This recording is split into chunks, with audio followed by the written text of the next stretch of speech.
Pagan's D&D tools. Here's my program. This is not an in-depth look, but this is an overview so you guys can get an idea of what it is I built and what it is you might be thinking about buying.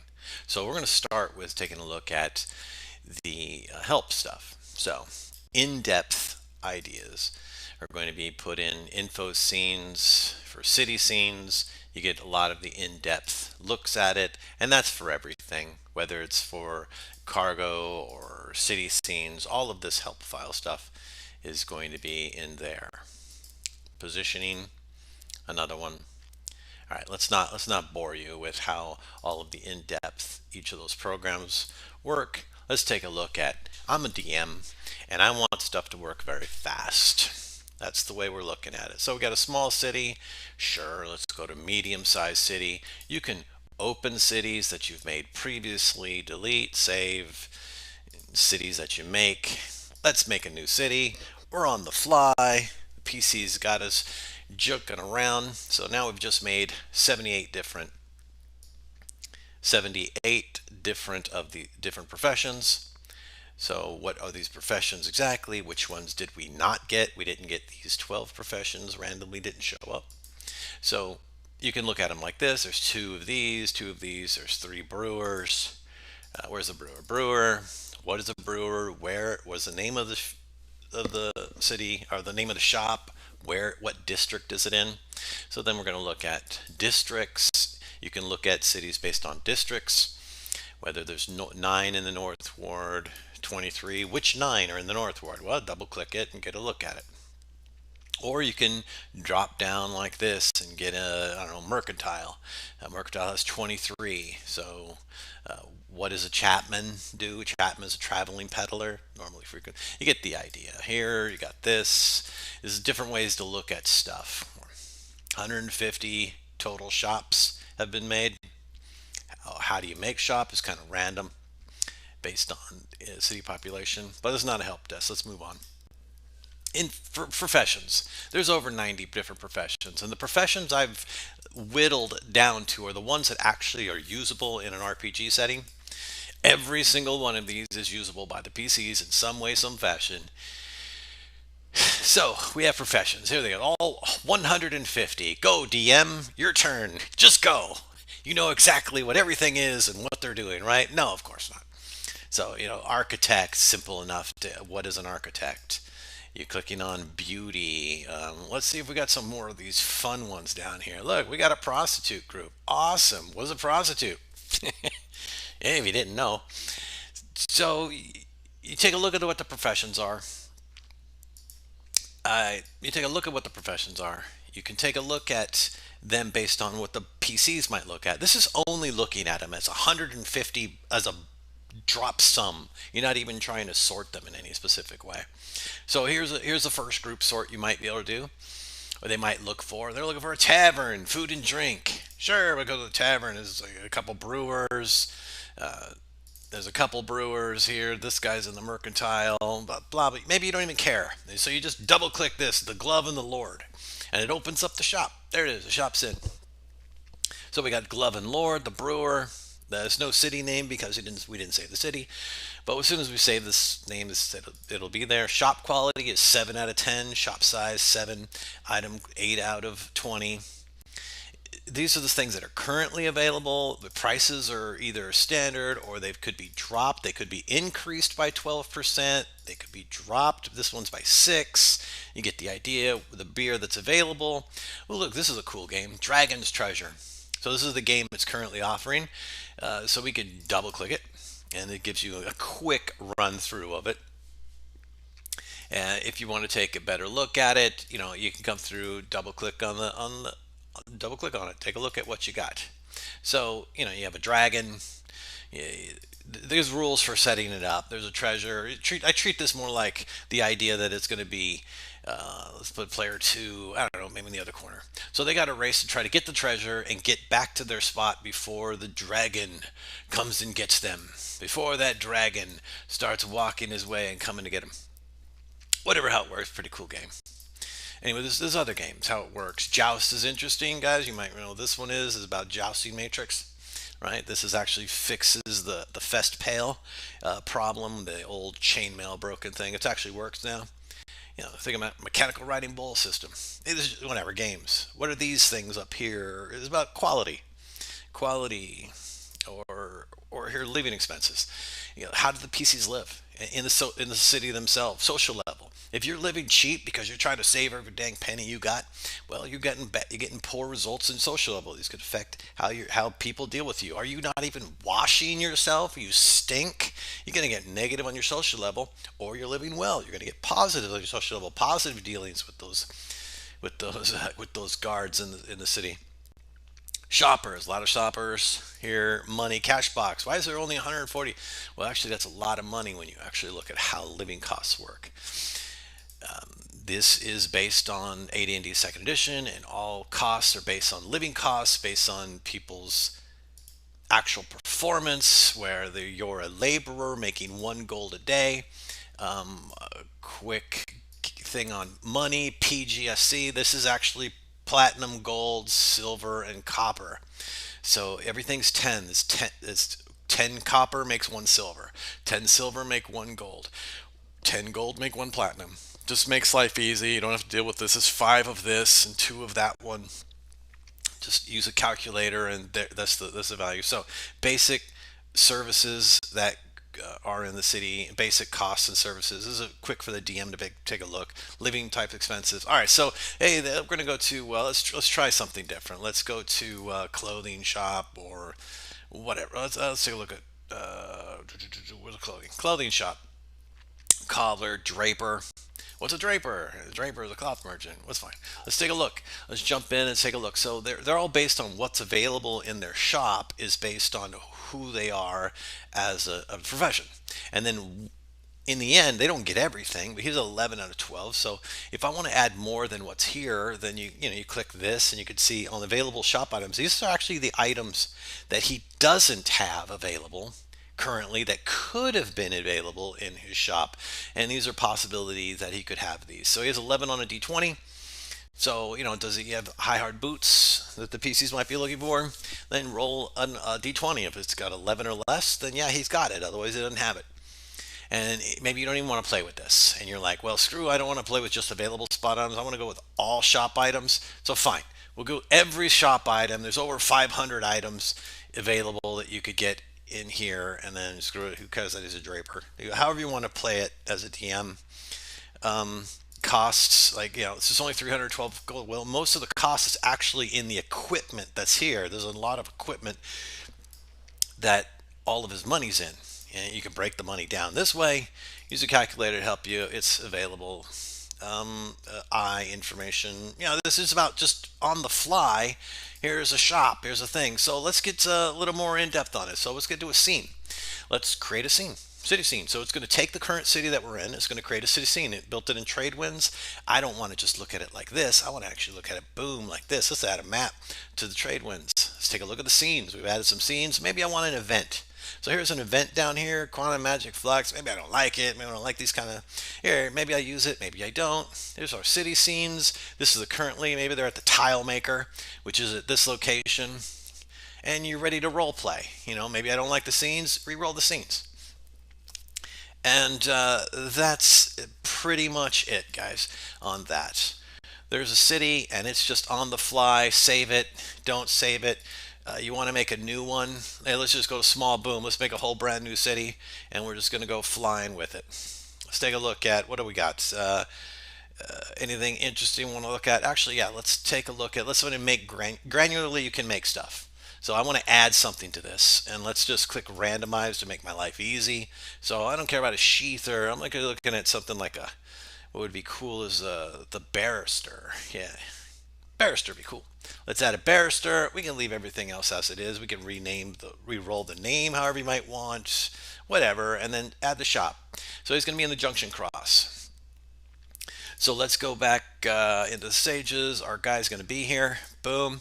Calligraphy keep. Let's open him up. Bam. There he is. And some of these guys have stuff like, law. He has different types of books that he sells, that he has available. What else is law? What other stuff? So what we have available here is the thing about this is that actually I shouldn't show you this. Law and Justice. This is actually by Goblin's Henchman from RPG Drive Through RPG. It's fantastic as written, fantastic way to do law. In RPG because is a lot of variation to it. It's the hex flower concept, and there's a lot of role playing involved. Some dice. PCs can start affecting things. It's pretty cool. Um, what else? So let's get let's. I think we've seen city scenes enough. Let's move that down. If I want to get back into the city scenes, I click it. Boom. There's my city scenes. Just minimizing them down. City activity. I'm bored in the city. I'm tired of doing all of these modules. We've already hunted the sewers and we've cleaned out the Otyug overpopulation issue. So, what else can we do? Or we got our ship that's in dry dock and we're getting upgrades on it. It's going to take 3 to 4 weeks or whatever, a couple of weeks to get things done. They're like, well, we want to get out sailing and start doing stuff. So, there's a DM, there's 5, 6 guys there. So here you are. You're like, okay, well, let's do something for this time. So you can do crime, right? Crime's available. You can actually go out into the city. You can actually, yeah, you can actually literally go out city scenes. You can literally go out into the city and go start doing crime. Or perhaps we're just going to spend a week and you're going to pick a target and then you're going to do some skill checks and see what happens in the end result. Or gambling. I'm just going to gamble for this. See if I make money. You got gambling skill? Well, there you go. Roll some stuff, get some skill. If you do not have gambling and you're going to do it, that's fine as well. Just, pray to Lady Tish and maybe Lady Luck. A little, the goddess Tish will help you out. Things you can do, scribing a scroll. There's things to do that you can just, everyone gets a time, get a chant, go around the table, bam, bam, everyone gets some, do something, do a job, make some money. Okay, things you can do. Reaction. Reaction is based on a second edition DMG guide. Reaction chart. So you can base it based on charisma sometimes, not always, definitely not with monsters, but in NPCs you can. And so the PCs will roll 3d20 and they're going to act in a certain way. And in most cases, it's always going to be either threatening plus with monsters out in the thing, but inside the city, maybe they're being cautious and different, and they're going to the ability to affect it. So they have an 18, they have a 7 normally, but they roll d6 plus 1. They can plus or minus, however they want to go with it. As an idea, there's morale as well. If you're not used to morale, it's a d20, and morale does not affect is not affected. PCs aren't affected by morale, but everything else is. They roll d20, the higher the better. If you succeed with a dice 20 roll on a d20, you get superior. You're probably not going to roll morale again. It's up to the DM. Modifiers from roll, how to use morale. It's really nicely done. Herbalism. So here's herbalism. Herbalism is based on a whole bunch of homeopathic stuff that I put together. Lots of data, way more than should have been. PC has, I don't know, 15 skill. We roll a roll. Random, we can pick the types he's trying to build at random. So he's made something. This is what he's made. This is homeopathic remedies of things. There we go, herbalism. We'll get to multi-reference in a moment. Let's stick down here. Let's go to criticals. Can't miss anything with critical. Thrusting. Fumbles. Let's get some fumbles in. We got events. Maybe I like the event. Maybe I don't like the event. Maybe I don't want to do event. Another fumble. We got fire, cold, electricity, critical hits, or the PC wants to roll it themselves. So type it in. I got an 89 on my roll. So there it is. Bam. Singed face, burned for second and third degree burns, major scarring. Cool crits. Cool crits. Next on that, we have climate. So we got to have weather. So I don't know, cold, whatever. Let's late winter cold. Sure, boom. Let's make it. There it is. So we got a temperature of 12 degrees. It is red because we're going to click on it, and then it's going to talk about frostbite chances and such. You got to careful. You have the right clothes. Do the PCs not have clothing for cold weather?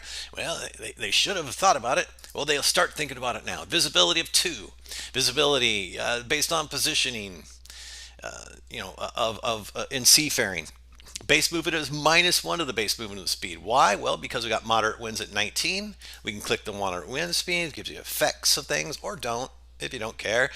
Adverse, moderate winds, cloudy day, the moon's effects. So waxing gibbous, and the other one is the third quarter. So I love the whole Dragonlance thing with the getting the powers for spells and stuff. So I really like to influence spells and spell casters based on the moons. Elements as well, similar type of thing, whether it's a positive or negative for weather stuff. You just keep making new weathers next day, the next day. It's all based on Greyhawk's system, the AD&D Greyhawk weather system. That's what it's based on.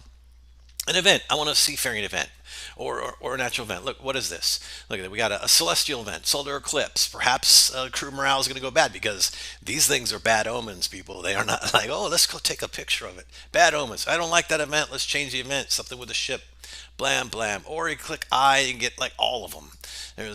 Take a look at it. Let's mop that down. Do it. Pop it back up. Next day. There it is. Bones. Bones. Love and hate relationship with this thing. It's so many different variations where I used to have different ones where I could type it in. I'd type in 1d6, comma, plus 2, or with a plus 2 with a comma, 1d8, and so it would roll them individually. And it would sum them, show me the individual. So much, so tedious. Yeah, those can be programmed, sure. This is what I want. I want this button. I'm going to click the button. Click the button, and it's done. All the dice are rolled. As an example, on D6, here we are. It rolled a random D6, it got a 2. The second roll of random D6, it took the previous one and rolled another D6. It got that A, looks like a 2, 2. What happened here? Wow, what are the chances on that? Let's do it again. Again, it is random. The percentage chances are there. So I rolled a 4. The next one I would have rolled a 1 because it's 5. And then rolled another D6 and adds there. It adds another D6, adds there. So you get the idea. Now, what's this 5 thing? Well, 5 is nice, or you got an item that's like, you got 37 items and like 2 of them got to do something. Well, put 37 in and you got number 18 and what else? Number 12. Yeah, those are the things that happen. And I also don't want this in my way. I want this over on the side because I got a lot of programs up. I got city scenes flying around. I got things going on. As a DM, I want everything to roll. The game needs to flow. It doesn't have to have me sitting here looking at stuff. Quick jump to my critical hits. Roll critical hits. Blah blah blah. All right, that was down here on the T20. Okay, so there's enough with bones. Multi-reference. Okay, so when I was building programs, I usually put together a bunch of stuff. Here's a big button that says all. It's just going to run all of them, and so it's done. That you could granularly, you can come down to clothing. It'll give you 5 clothing, equipment, household, or we come down here to get motivation. Look, this guy sweats badly, or whatever. You get some different naming, short names, long names, ambiances, room descriptions, curses, majors and minors, more books. You get the idea. And this stuff here, whether it's exceptional or not, it's graph quality. I talked about that already. And you just click the button and it's done. If I need something quick or something's happening, I need something fast, I'll just come up, click the button, get what I want, and down we go. And we're role playing. We're flying along and role playing. So port of call and positioning. So port of call, you click the button, crew 10, officers 7. You can click the officers, you can see what officers they are, what type of skills they have, mercenaries if they grow up. Is this what happens every day? No, I'll use this and I'll click it, and over the month I'll have stuff come and show up at the PC's location and or wherever the PCs might be, and maybe a couple of the officers might show up and see them, and then maybe I'll cut this down. Did the PCs just come back from a horrible event where half of their mercenary and crew died and the ship's massively damaged? You don't want, maybe you don't want to be part of that team. People are going to be like, hey, I don't, I'm going to go over to that other merchant over there. I'm going to just do some easy stuff because I have a wife at home. You don't like it, come in, take what you want. There's 12 crews. So this is how that works. Very simple on the protocol. Positioning. Positioning. So positioning, whether it's a hex or square grid, you can change it by clicking hex, square grid, change it by clicking, and it tells you the direction and the hex. So the only way that makes sense is by looking at the info help part. So as a square here, if you have a clear, how far can you see? Overcast, you can only see clear day, 3 hexes or squares in this case. Overcast would be 2. Night storm would be only 1 around, and then dark at night, it's only you're only in your own square. But what about light? Light and torches. So the DM needs to take that into account. Light can be seen from extremely far distances, or you just say light can be, if they have a light on, they can see the light of the ship as far as 3 hexes away, even though it's pitch black night out there. And wait, they're going to be hunting. That's what you're. That's what those PCs are going to do. They're going to hunt, and they're going to bushwhack, and they're going to murder stuff. As for positioning, you roll the dice, and if this is their current heading, the PCs are the black. Then what happens is they see a ship, whether it's going to be on the nautical map. They're going to find it on the nautical map, and maybe these are 30, 60, or 90 hexes away, or distances, and that's fine. It's 4. So from the square, it's 4. So it's going to be this corner, and the heading is going to be 7. So this thing is in this corner of him, and its heading of 7, which is here, is heading this direction. There you go. And now that you can put this on the battle board is a nautical map, and the chase is on. All right, so that takes us into ships and seafaring. So before I click on ships, uh, some understanding needs to happen while I walk you through it, because you're coming into this cold. So ships make ships simple to use. This is just, it has to be this way. I've had many years and many renditions, different things, over complications, and we'd be with the players, and we'd be like, oh, you know what would be cool is if we could do this. We saw this in a movie. Let's add this. We should be more detailed with all of our stuff. We added so much, all these cool things, but really all they did was make it complicated, made it a chore. When it's a chore to identify all the parts of your ship and to keep track of it, the quartermaster, whoever the quartermaster is, that's the guy who's got all of the details. The captain's just walking around, and the quartermaster's doing the job. He's the one on the paper, and you got your ship that's like 4 or 5 pages long of stuff. No, it's not fun. You got to keep it simple. So the ships needed to be personalized. Okay, they have to upgrade it. They need to be able to upgrade their ships. They need to put guns. And the big thing on guns, the PCs need guns because they want to shoot those ship guns at other ships and destroy them. And since they do that much damage, they're like, oh yeah, let's shoot those at individual people, and we'll turn them into paste. And those will give warning. And we'll use that as the paint on our sails, so that'll give warnings to other people to mess with us. Whatever, they're murder hobos. That's what they're going to do. Ships need to be able to do things, right? The ships, if you have a ship, it's gonna take cargo, and that means money. And if the PCs are doing merchandising, or actually getting merchandise from merchants and then shipping it off, or moving stuff with a license, or having a deal with a merchant, like, hey, you're going to always move this much cargo from this port to this port. It's good. They're going to make money. The PCs are going to make a lot of money doing that. And as a DM, just get ready. They're going to be rich if they do this. And then you don't have to make it boring. Like, oh yeah, they just drop off and they make money. No, this is the stuff that's happening. There's going to be other. You can have other NPCs and other companies that are also merchant ships. There's a lot of ships out there. They're gonna undercut the PCs, start taking away their jobs, taking away their cargo, and then what's going to happen? Well, they're going to quickly turn it back into murder hobos, and they're going to kill these people, take their ships and stuff, and get their money back. So ships need to be able to traverse the seas, right? Weather events, you got to have weather. You got to have rain and wind out there. Stuff's gonna happen. It's not like, oh look, we got dragon turtles. No, if you just have dragon turtles popping up, the PCs are dead. Those are dragons. Just play it a little more like, we got a sailing ship on the seas. Let's play a little more like the non-fantasy style. Weather events, shipboard events, things are going to happen on the ship. The ship stuff breaks down. Just events happen. On the ship, whether it's a crew event, cargo event, all kinds of events. All of these are put into my system. as you saw in the weather. You have encounters. They're going to spot stuff. They're going to see, hey, dragon turtle, let's go the other way as fast as possible. We have fish storm warnings. They're going to see storms on the horizon on the way and try to subvert, try to move it away from them.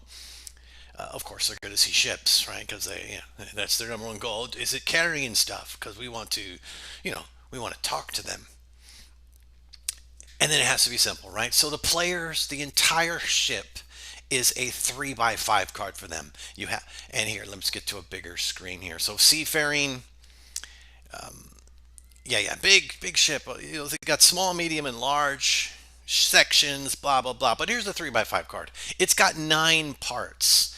On the front, you're going to have a base movement. They're only filling it in the base and seaworthiness base, an initiative, how much crew, the value of the ship, hull points, how many hit points the damn thing has, attack dice, how many weapons they got because they're gonna know this number right away. How much attack dice do they have that they get to roll, and then defense. Uh, for their defensive dice, cargo tonnage.